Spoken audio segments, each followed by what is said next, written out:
रात के समय पर अगर आप ये वीडियो अकेले में देख रहे हो तो प्लीज़ घर का दरवाज़ा बंद कर लेना, क्योंकि ये वीडियो बहुत ही खतरनाक होने वाली है।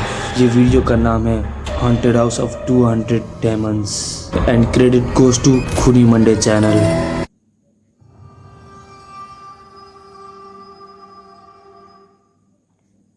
आज की कहानी एक ऐसी रियल हॉन्टिंग पर बेस्ड है जो शायद 2000s के बाद का ओके, तो ये रियल है, गांड तो फटेगा भाई। सबसे दिल दहला देने वाला रियल किस्सा है और शायद दुनिया का मोस्ट हॉन्टेड हाउस भी।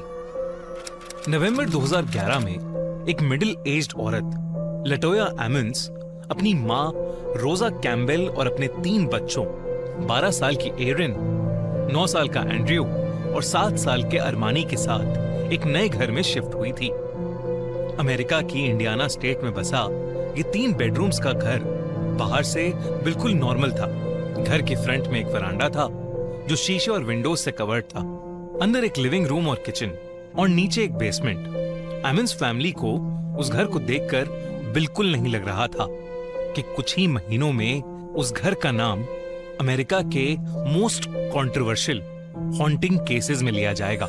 शुरू के कुछ दिन बिल्कुल नॉर्मल गुजरे, लेकिन दिसंबर आते आते लटोया ने अपने वरांडा में एक अजीब चीज नोटिस करनी शुरू की। बाहर कड़कती ठंड में भी वरांडा पर काली मक्खियों के बड़े बड़े झुंड जमा होने लगे। लटोया उन्हें स्प्रे करके हटाती, वरांडा साफ करती, लेकिन कुछ ही वक्त बाद वो मक्खियां फिर वापस आ जाती। कभी कभी मक्खियों की तादाद इतनी ज्यादा होती कि वरांडा की फ्लोर और विंडोज पर उनकी मक्खी देख के पूरे गांड फट जाएगी भाई। ये देख रहे हो, काली परत एक ब्लैक लेयर से दिखाई देती। लटोया ने कई पेस्टिसाइड्स ट्रीटमेंट्स ट्राई किए, लेकिन वो मक्खियां हर दिन लौटाती थीं। लटोया को समझ ही नहीं आ रहा था कि वो मक्खियां आ कहां से रही हैं। फिर एक रात लटोया अपनी माँ रोजा के साथ लिविंग रूम में बैठी हुई थी जब अचानक बेसमेंट की तरफ से भारी फुटस्टेप्स की आवाज आने लगी। लटोया को लगा कि शायद उसके दोनों बेटों में से कोई छुपके से नीचे चला गया है, इसलिए वो बेसमेंट का दरवाजा खोलकर सीढ़ियों से नीचे उतरी और एंड्रयू और अरमानी को पुकारने लगी, पर नीचे से कोई जवाब नहीं आया। उसने बेसमेंट की लाइट ऑन की। भाई बेसमेंट तो कितना खतरनाक तो लग रहा था भाई, खतरनाक रियली और पूरा रूम देखा, लेकिन वहां भी कोई नहीं था। फिर लटोया की नजर सीढ़ियों पर पड़ी। वहां बड़े बड़े गीले बूट प्रिंट्स बने हुए थे। निशान ऐसे लग रहे थे कि जैसे कोई गीले बूट्स पहनकर अभी अभी बेसमेंट से गुजरा हो। लटोया को तुरंत लगा कि शायद घर में कोई चोर उचक्का घुस आया है, इसलिए वो ऊपर भागी और पूरा घर चेक करने लगी। उसने फ्रंट डोर देखा, विंडोज चेक की, बच्चों के रूम्स में गई और घर का हर कोना देखा, लेकिन घर में उसकी फैमिली के अलावा और कोई नहीं था। जब वो दोबारा बेसमेंट में लौटी तो वो फुटप्रिंट्स वहां से गायब हो चुके थे। लटोया को ये बात बहुत अजीब लगी। उस दिन के बाद बेसमेंट की वो धमधम की आवाजें और ज्यादा फ्रीक्वेंट होने लगी। कभी लटोया को सीढ़ियों पर किसी के चलने की आवाज सुनाई देती और कभी बंद बेसमेंट डोर के पीछे उसे ऐसा लगता कि जैसे कोई खड़ा होकर बाहर आने का इंतजार कर रहा हो। लटोया कई बार दरवाजे के पास जाकर रुकती, लेकिन डोर हैंडल को टच करने की उसकी हिम्मत नहीं होती थी। एक रात लटोया की माँ रोजा के साथ एक डिस्टर्बिंग इंसिडेंट हुआ। रात के वक्त उनकी आंख खुली तो उन्होंने लिविंग रूम में एक आदमी जैसी डार्क शैडो को मूव करते हुए देखा।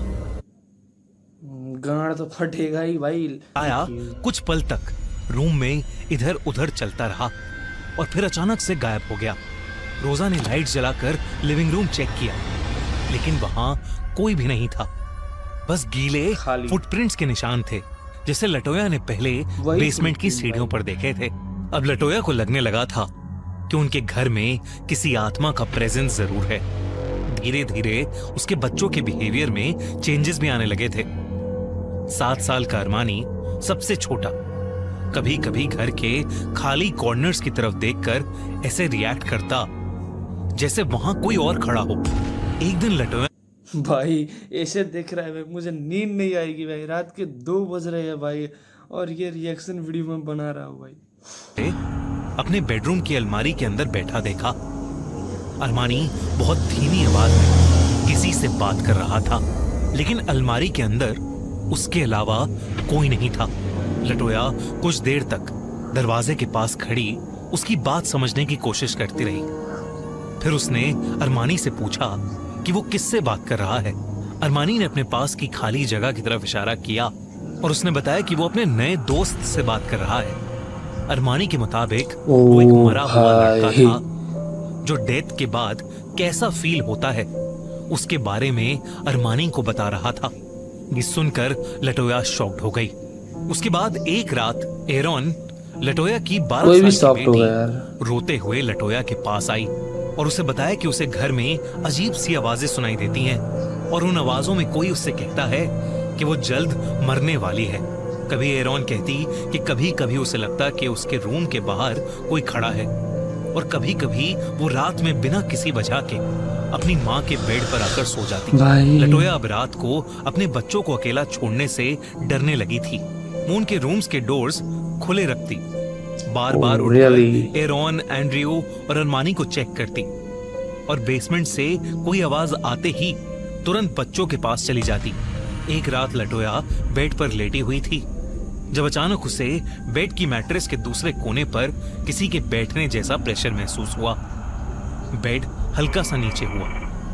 लटोया ने तुरंत आंखें खोली, लेकिन रूम में उसके अलावा कोई नहीं था। वो कुछ सेकंड्स तक बिल्कुल चुप बैठी रही और फिर मैट्रेस पर वही प्रेशर दोबारा महसूस हुआ, इस बार उसके पैरों के बिल्कुल पास।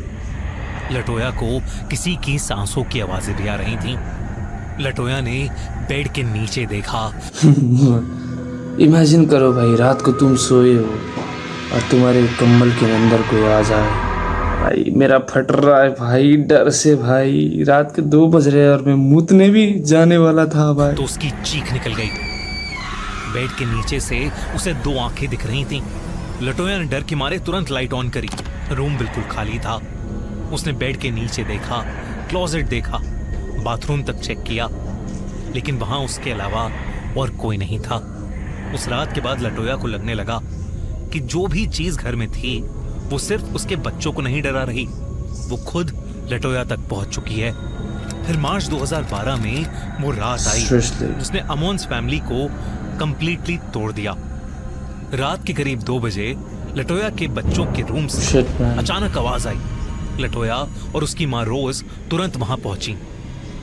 बेड पर 12 साल की एरॉन बेहोशी जैसी हालत में थी और फिर एकदम से उसका शरीर मैट्रेस से ऊपर हवा में उठने लगा। लटोया ने एरॉन को नीचे खींचने की कोशिश की। रोजा तेजी से प्रेयर्स करने लगी। कुछ देर बाद एरॉन धीरे धीरे नीचे आ गई और बेड पर गिर गई। जब उसे होश आया, उसे पूरे इंसिडेंट की कोई मेमोरी नहीं थी। उस रात लटोया और रोजा दोनों डर के मारे कांपने लगे। लटोया को अब चर्च की हेल्प की जरूरत थी। उसने लोकल चर्चेस से कांटेक्ट करना शुरू किया। कुछ लोगों ने प्रेयर्स करने को कहा, कुछ ने उसकी बात पर भरोसा नहीं किया और कुछ ने सिचुएशन को मेंटल प्रॉब्लम बता के नकार दिया। लेकिन लटोया रुकने वाली नहीं थी। आखिरकार उसकी मुलाकात 2 क्लेयरवॉयंट्स से हुई। क्लेयरवॉयंट वो लोग होते हैं जिनका सिक्स्थ सेंस बहुत स्ट्रांग होता है और वो ऐसी एनर्जीज फील कर सकते हैं जो नॉर्मल लोग नहीं कर पाते। वो दोनों क्लेयरवॉयंट्स अमोन्स फैमिली के घर पहुंचे और घर के अंदर एक एक रूम को देखना शुरू किया। Living room, bedroom, basement. उन्होंने कई देर तक घर के अलग अलग कॉर्नर्स में खड़े रह के चीजें महसूस की। कुछ देर बाद उन्होंने बताया कि लटोया के घर में सिर्फ एक स्पिरिट नहीं, बल्कि उनके मुताबिक उस घर में 200 से भी ज्यादा भयानक। भाई 200 भाई,